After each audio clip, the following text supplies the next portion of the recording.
There's a great reckoning underway in America that sees us having important conversations about our systems and structures and the access that they are supposed to provide. It's a discussion, a long overdue discussion, that's been accelerated by social unrest that reflects the frustration of so many who have been denied access and opportunity through no fault of their own. But if this movement is to become more than a moment, it's going to require those who've been in that arena and have a clear track record for taking on those battles. That's why I'm proud to support Ed Markey in the United States Senate race.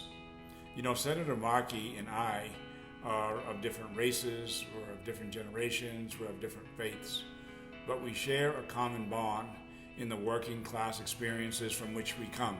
He from Malden and I from New Bedford. He and I both know that there are powerful lessons and stories and examples that come from growing up in those communities. Ed Markey's gift is not just that he has lived the issues that he advocates for. It's that he's never really forgotten them. This is what makes him a fighter.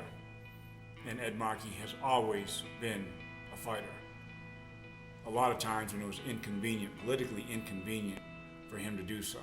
But there's also a humble passion and a quiet humility in him that I came to admire and greatly respect during my time in the Senate race. And those qualities are so important in public life today as the winds of cynicism and ego and entitlement blow all around us. I did have quite a few conversations with Ed during the campaign and quite a few after. We talked candidly about a lot of things, about the need for healing in America, for racial reconciliation, for protecting our planet, for future generations, for addressing the blight of income and healthcare and educational inequality. But we also talked about the importance of finding our common humanity and for restoring confidence in our institutions. But I also knew that those are the very conversations and policy battles that Ed has been taking on his entire career. You spend enough time with him, and one thing becomes indisputably clear, that this is not a man trying to meet a moment. These are quite literally the moments who are meeting the man where he has always been. But there's also in him, willingness to learn and understand and challenge and be challenged. So we also talked candidly about the lack of diversity in the Senate. We talked about some of the obstacles that candidates of color face when they pursue public office. So I think that the Senate race has also further awakened him to other disparities that are born of entitlement and calculated avoidance.